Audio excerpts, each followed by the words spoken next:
Bismillah, alhamdulillah, wassalatu wassalam ala rasulillah, sallallahu alayhi wa sallam.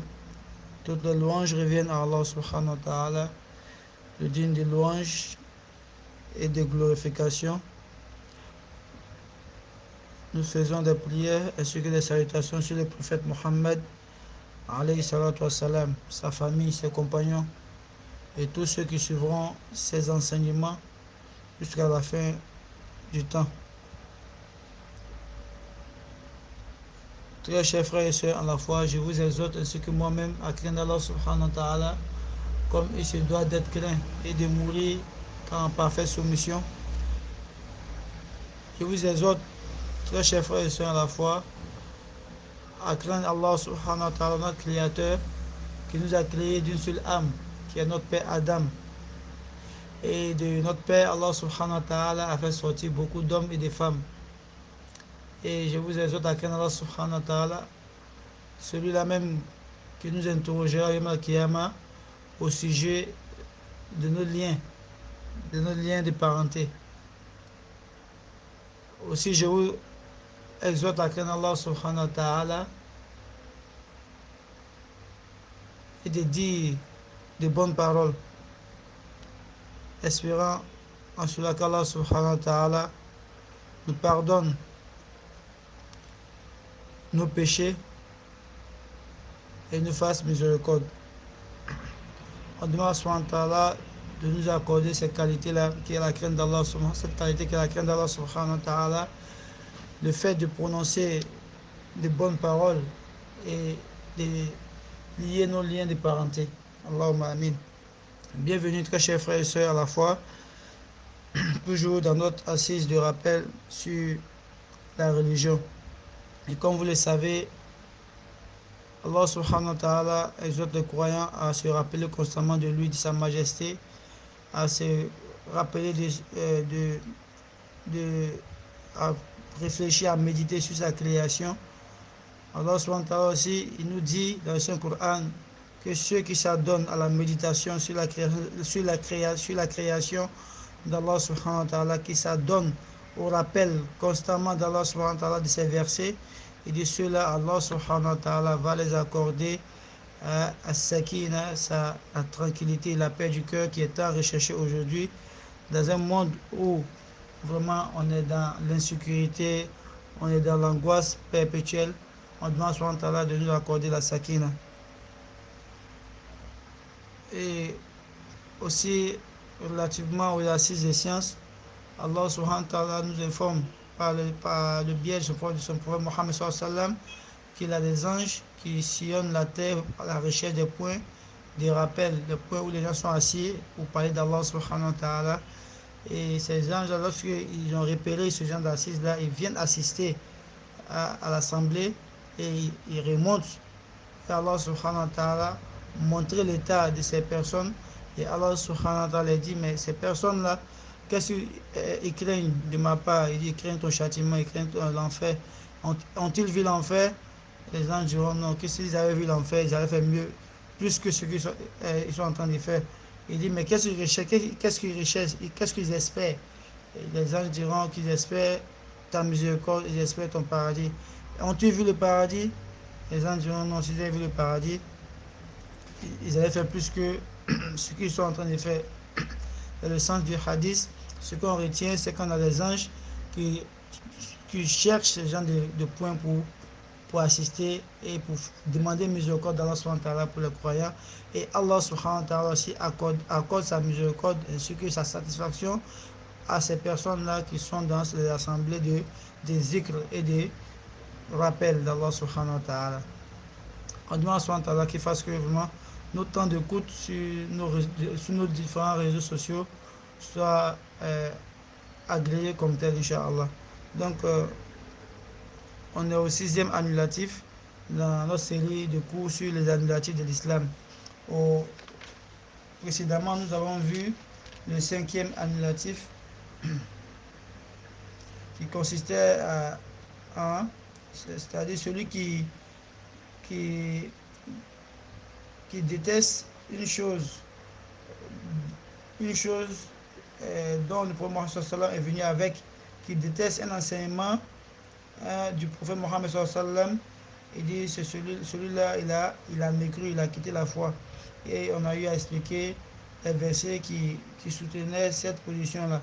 Et dans ce cours, on a eu à mentionner que tous ces annulatifs-là ne viennent pas de nous, mais plutôt c'est des passages du Coran qui nous permettent vraiment de faire sortir, qui ont permis aux savants de faire sortir ces annulatifs-là et de nous les expliquer. On demande à Allah qui nous préserve et qui préserve notre foi. Donc aujourd'hui, nous sommes au 6e annulatif qui consiste, le cheikh il dit, Al-Naqid Al-Sadis, Al-Istiza'u billahi أو بالرسول أو بالقرآن أو بأي شيء من شعائر الإسلام. Le cheikh dit, le 6e annulatif consiste à se moquer d'Allah subhanahu wa ta'ala, à se moquer d'Allah subhanahu wa ta'ala, c'est-à-dire à blasphémer au sujet d'Allah subhanahu wa ta'ala, à tenir des propos blasphématoires au sujet d'Allah subhanahu wa ta'ala, à tenir des propos sur Allah subhanahu wa ta'ala dont on n'a même pas la science. Et tu vois, cela fait sortir la personne de l'islam. Ou encore celui qui se moque du messager d'Allah subhanahu wa ta'ala, qui se moque de ses enseignements, ou qui se moque même de sa personne. Et celui-là, il a quitté aussi la foi. Aussi celui qui se moque du Coran, de livre d'Allah subhanahu wa ta'ala, qui se moque au sujet du Coran, alors que ce Coran, comme nous le savons, est le livre incréé d'Allah subhanahu wa ta'ala, qui est préservé par lui de toute futilité et de toute incohérence. Ou encore celui qui se moque de la religion de l'islam, ou se moque encore de l'une des législations, l'une des lois d'Allah subhanahu wa ta'ala enseignées par le prophète sallallahu alayhi wa sallam, celui-là il a quitté l'islam. Celui qui se moque des anges, de leur description, et dit ce genre de description n'est possible que dans l'imagination. Celui qui dit que non, c'est pas possible qu'une créature puisse remplir l'Orient, est-ce que l'Occident, l'Est et l'Ouest, remplit toute cette terre. Celui qui dit que c'est pas possible que cela se passe concernant la description des anges, que cela est possible dans l'imagination, mais physiquement, c'est pas possible. Ou cela est typique aux personnages de bandes dessinées ou de films de Marvel. Il dit ce dernier-là aussi, il a quitté l'islam. Ce dernier-là, il a mécru. Le croyant se doit de parler au sujet d'Allah subhanahu wa ta'ala, de dire ce qu'Allah subhanahu wa ta'ala a dit de lui-même dans le Coran. De dire ce qu'Allah subhanahu wa ta'ala a utilisé lui-même pour se décrire dans le Coran. Donc il n'a pas le droit de tenir des propos au sujet d'Allah dont il n'a pas la science. Et cela fait partie des ordonnances, des exhortations de Shaitan envers le fils d'Adam. Il l'amène à tenir des propos au sujet d'Allah subhanahu wa ta'ala, ce dont il n'a même pas la science. Et cela, c'est un grave péché. Ou dénigrer l'enseignement du prophète Mohammed sallallahu alayhi wa sallam. Celui qui fait ça aussi, il a quitté l'islam. Il dénigre sa sunna, il dénigre ceux qui appliquent sa sunna, qui appliquent ses enseignements, qui se conforment à ses enseignements. Et celui qui fait ça, il a quitté l'islam, par exemple pour le Coran. Et le cheikh continue pour dire, il dit, ou encore, a quitté l'islam celui qui dénigre les savants pour leur science. Celui qui dénigre les savants pour leur science. Et là, nous ne parlons pas des sciences profanes, mais plutôt les sciences légiférées, les sciences religieuses, telles que la science du Coran, la science du hadith, la science de la jurisprudence et toutes autres sciences relatives à la religion, la langue arabe, tout ça. Et celui qui se moque de ces savants-là, celui-là aussi, il se moque d'eux à cause de leur science. Il se moque d'eux pour leur science. Parce qu'ils ont appris le Coran, il se moque d'eux. Parce qu'ils ont appris le hadith, il se moque d'eux. Parce qu'ils ont appris le fiqh, il se moque d'eux. il ne le considère pas, tout ça, et cette personne-là, il a, il a mécru, il a quitté l'islam. Aussi, celui qui se moque ou dénigre l'une des législations de l'islam, c'est-à-dire que cette personne trouve que certaines lois de l'islam sont caduques à notre époque ou incompatibles avec notre société, telles que la prière, le jeûne, le hajj, la zakat, ou encore la flagellation des fornicateurs ou des fornicatrices, le voile de la femme musulmane, le port de la barbe, ou encore le hazan, dénigre le hazan. Et là, j'aimerais attirer notre attention sur cela. Aujourd'hui, euh, les musulmans sont les personnes qui dénigrent le plus leur religion. Ceux qui ne sont pas de la religion musulmane ont du respect pour pour les musulmans qui sont attachés à leur foi, qui respectent les principes de leur religion, ils ont du respect pour eux. Mais ceux-mêmes qui dénigrent l'islam sont nous-mêmes les musulmans. Regardez ces comédiens musulmans-là qui n'ont trouvé de sujet que de prendre des législations du Coran, d'Allah subhanahu wa ta'ala, pour faire rire les gens. Ils prennent le azan pour faire rire les gens. Ils prennent les versets coraniques pour faire rire les gens. Ils prennent la prière pour faire rire les gens. Ils prennent hein, l'attachement à la religion d'Allah subhanahu wa ta'ala pour faire rire les gens. Et à ce sujet, malheureusement, cela fait honte vraiment à l'islam et aux musulmans. Ils font honte à l'islam et aux musulmans. Et tu trouves certains médias musulmans qui nous montrent, qui nous présentent ces personnes-là comme des modèles, comme des stars. Ils présentent ces comédiens, ces musiciens, ces artistes-là qui dénigrent la religion, hein, qui dénigrent les législations de l'islam. C'est eux-là, ils présentent à nos enfants comme des modèles, comme des stars, comme des personnes, ces personnages-là, comme ils nous présentent ces personnages comme des stars pour nos enfants. On demande à Subhanahu wa ta'ala qu'il nous accorde vraiment sa guidée et vraiment nous place sous sa protection.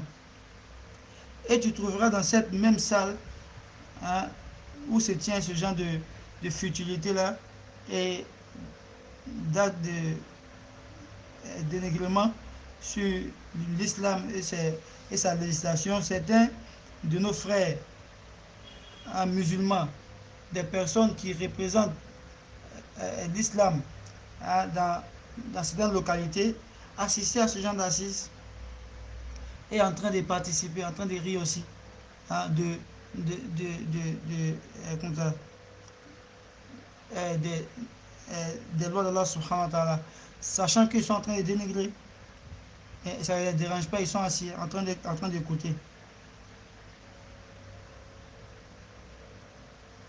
Qu'Allah nous préserve de cela et qu'Allah les facilite la compréhension et qu'ils reviennent vraiment à ce qui est bien pour eux.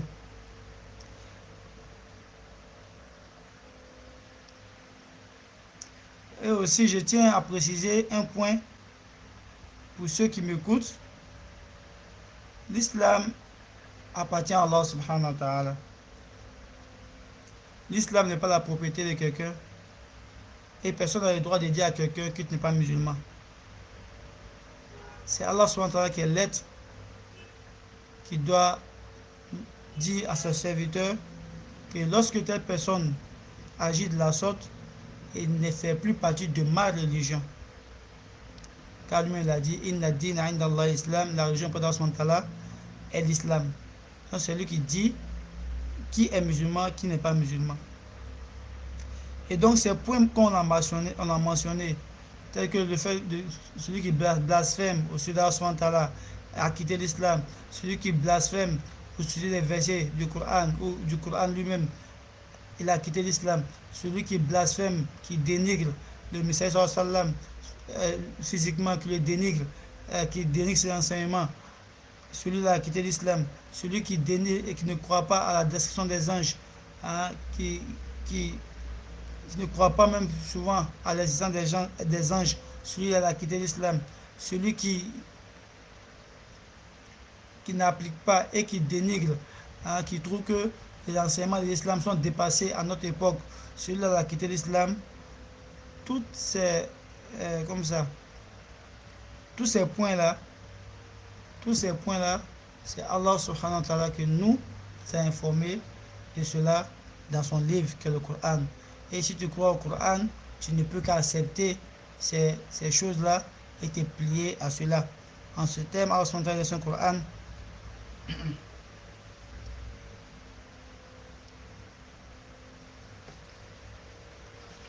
excusez, en ce thème, Allah subhanahu wa ta'ala dit dans le Saint-Coran,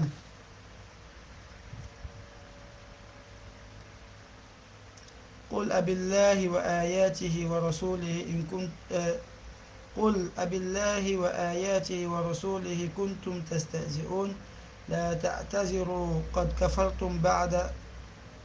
كفرتم بعد إيمانكم إن نعفو عن طائفة منكم نعذب طائفة بأنهم كانوا مجرمين. هذه سورة التوبة verset 65 à 66. Et si tu les interrogeais à ce propos, c'est-à-dire au propos que les munafiqun tenaient, au propos que les hypocrites tenaient au sujet du prophète Mohammed sallam, ils se moquaient du prophète sallam en disant que il croit à tout ce qu'on lui dit. Alors son a dit, ces propos que vous tenez là, si tu les interrogeais, ces munafiqs, si tu les interrogeais concernant ces propos, qu'est-ce qu'ils vont te dire? Ils te diraient sans doute, nous faisions que converser et jouer. Nous faisions que converser et jouer. Et dit alors, est-ce d'Allah et de ses versets et son messager que vous vous moquiez ouvertement? Est-ce d'Allah, de ses versets et son messager que vous vous moquiez ouvertement? Et tu vois, dans ce verset-là, dans ce passage, on voit qu'Allah a dit quoi? Est-ce d'Allah? Est-ce d'Allah que vous vous moquez? Est-ce de ces versets, c'est-à-dire le Coran, que vous vous moquez? Est-ce de son messager, Muhammad sallallahu alayhi wa sallam, que vous vous moquez? C'est la sourate 65, verset à la sourate Tauba, verset 65 à 26.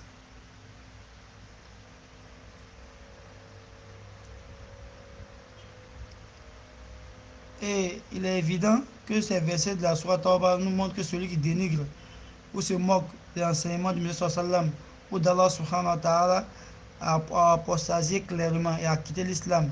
C'est-à-dire que cette personne n'est plus musulmane.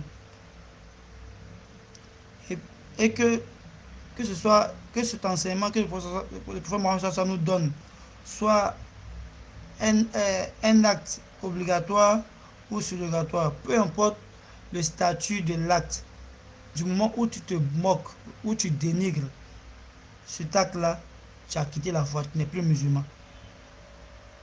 Ça, c'est Allah qui nous informe de cela. On continue avec toujours les versets du Coran. Allah dit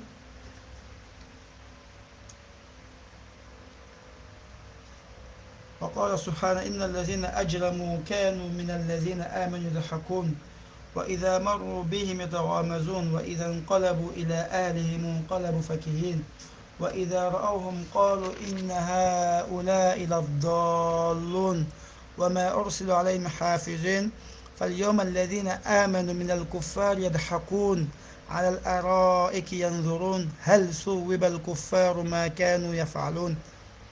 Allah subhanahu wa ta'ala dit dans la sourate Mutaffifin, verset verset 36 à, verset 36, verset 29 à 36.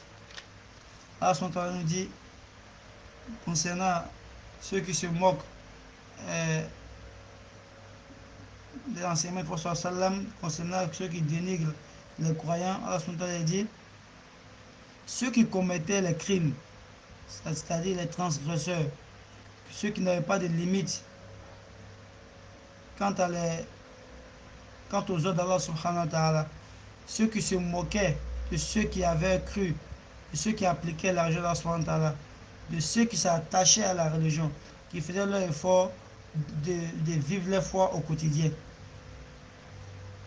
Et lorsqu'ils, c'est-à-dire les transgresseurs, passaient à côté d'eux, à côté de ces personnes-là qui pratiquaient leur religion, qui faisaient l'effort de pratiquer leur religion au quotidien, lorsqu'ils passaient auprès d'eux, ils les regardaient avec mépris. Ils les regardaient avec mépris, comme si ils les avaient fait quelque chose, comme si ces personnes-là les avaient fait quelque chose, et échangeaient des clins d'œil. C'est-à-dire que quand les transgresseurs ils sont en groupe, quand ils voient les croyants, ils voient les musulmans, ceux qui s'attachent à la religion, ils se font signe avec les yeux pour indexer ces personnes-là. Et quand ils retournaient chez eux et en route pour la maison, ils retournaient avec leur moqueur. C'est-à-dire ils retournent, ils se moquent de ces personnes-là. Et quand ils voyaient, et quand ils les voyaient, quand ils voyaient les croyants, ils disaient, ceux-là sont vraiment égarés. Ceux-là sont vraiment égarés. Pourtant, nul ne les a chargés d'être leurs gardiens. Alors que tous ces critiques, tous ces constats qu'ils font là, Allah dit que quoi, c'est-à-dire, ils ne sont pas gardiens de ces personnes-là. Pourquoi il s'adonne à cela? Il dit, mais il y a un jour, le jour de Yom Kippur, il dit, mais ce jour-là, le jour de Yom Kippur ce sera ceux qui ont cru qui riront des mécréants. Subhanallah. Il dit Yom Kippur, de manière ces personnes se comportaient envers les croyants, envers les personnes qui pratiquaient leur religion.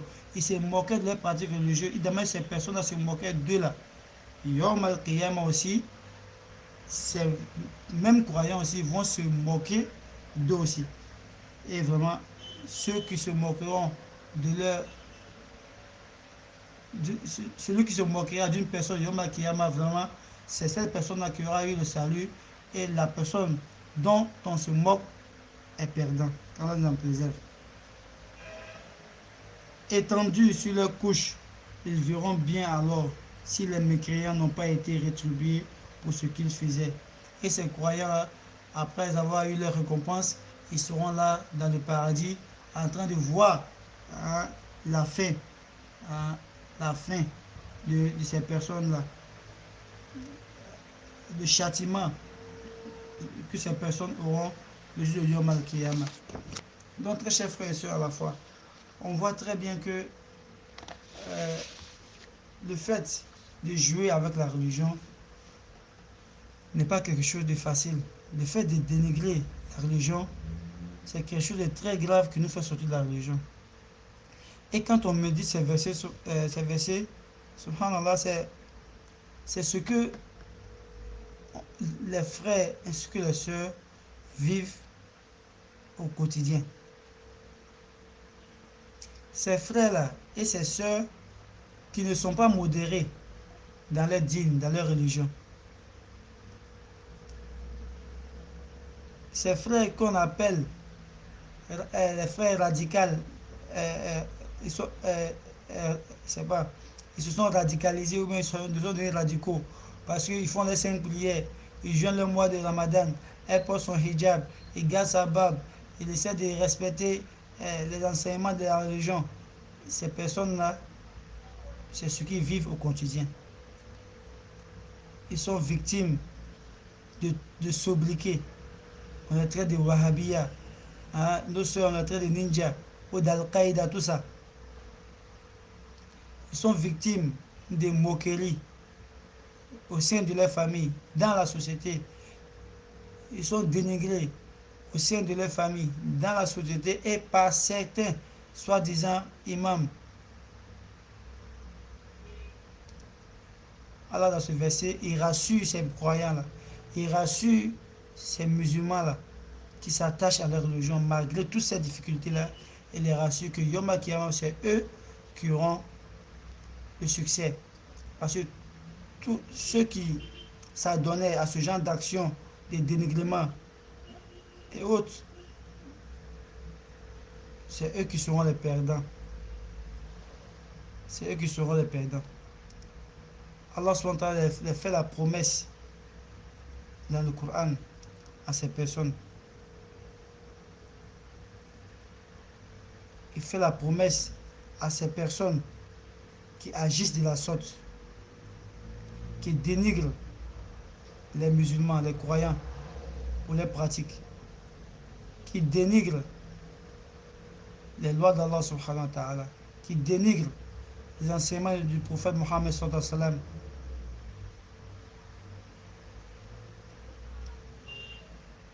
Allah leur fait cette promesse-là, qu'il leur accordera leur rétribution. Il va leur donner leur récompense, Yom al-Qiyamah. Ce jour, si tu sors perdant, tu es perdant pour l'éternité. Ce jour, si tu sors gagnant, tu es gagnant pour l'éternité. Et je me demande pourquoi dénigrer une personne parce qu'il s'attache à son Seigneur. Pourquoi dénigrer une personne pour sa compréhension de la religion, la dite compréhension qui est conforme à l'enseignement du message d'Allah subhanahu wa ta'ala.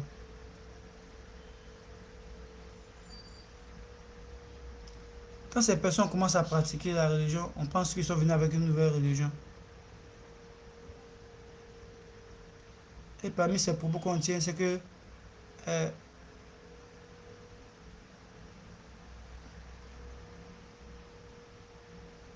ils diront par exemple que vraiment ceux-là, ils sont pas sur, ils sont sur aucune religion. Il y a autre fouille quoi. Comme ils disent que Wahhabia autre fouille quand. Wahhabia te dit un truc comme ça. Le Wahhabia te dit, c'est-à-dire le wahhabisme n'est pas une religion. Le wahhabisme n'est rien en fait. Ne tient sur rien. Vous avez la preuve de ce que vous avancez. Ce que ces personnes font comme pratique. Tu as la preuve que le professeur n'a pas enseigné cela. Et malheureusement, ceux qui enseignent un propos, c'est les personnes, pour la plupart, c'est les personnes qui n'ont pas étudié. Et même s'ils ont étudié, leur science ne les a pas profité au fait. Tu ne l'as pas vu en train de faire le haram. Il ne t'a rien fait. Mais tu te mets à l'attaquer, pourquoi? C'est en cela qu'elle a dit quoi? Est-ce que vous avez été créé pour venir surveiller ces gens, pour venir les surveiller? Fais pour toi, lui, fais pour lui. C'est que c'est la vérité. Je m'ai mal, on verra ça. Et dans l'histoire même de l'islam, quand le prophète est venu, qu'est-ce qu'ils ont dit? Ils l'ont dénigré. Parce que ce qu'il est venu avec là, la masse n'était pas pliée à ça. La masse ne se reconnaissait pas dans ça. Mais est-ce que ça veut dire qu'ils ne sont pas sur la vérité? Et puis qu'est-ce que la masse a dit? La masse a dit, c'est-à-dire son peuple a dit quoi? Et tu veux venir changer la religion de qui? De nos parents, de nos ancêtres. Et c'est ces mêmes propos-là qu'on tient. Genre, nos parents n'ont pas fait ça. Nos grands-parents n'ont pas fait ça. La religion, c'est pour Allah, c'est pas pour eux. Soit tu fais, alhamdulillah. Tu fais pas, il ne faut pas dénigrer. Si tu n'es pas encore prêt, ou bien tu n'as pas la foi nécessaire pour faire appliquer certains enseignements de l'islam, alors faut te taire. Fais droit. Si tu reconnais ces enseignements, fais droit. Comment est-ce qu'on va t'accorder la foi pour pouvoir appliquer? Si tu ne reconnais pas ces enseignements-là, va apprendre. Et si tu apprends et que tu vas appliquer, tu appliques. Si tu ne peux pas appliquer, il ne faut pas dénigrer. Parce qu'en dénigrant, là, voici ce que tu t'attires. Ces personnes que tu as dénigrées, ils vont se moquer de toi, Yom Al-Kiyama.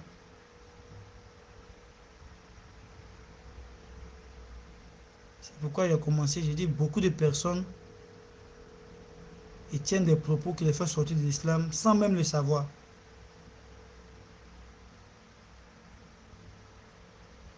On demande à Allah de nous préserver, de préserver notre foi, de nous guider sans cesse sur le droit chemin, de nous accorder la bonne compréhension, de faciliter le retour à ces personnes-là qui s'adonnent à ce genre à ce genre d'action et de faire d'eux des musulmans pratiquants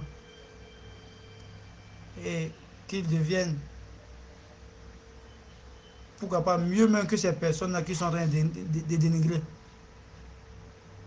Si ce, subhanakallahumma bihamdik, نشهد أن لا إله نشهد أن لا إله إلا أنت نستغفرك ونتوب إليك. صل سبحان ربك رب العزة عما يصفون والسلام والصلاة الحمد لله.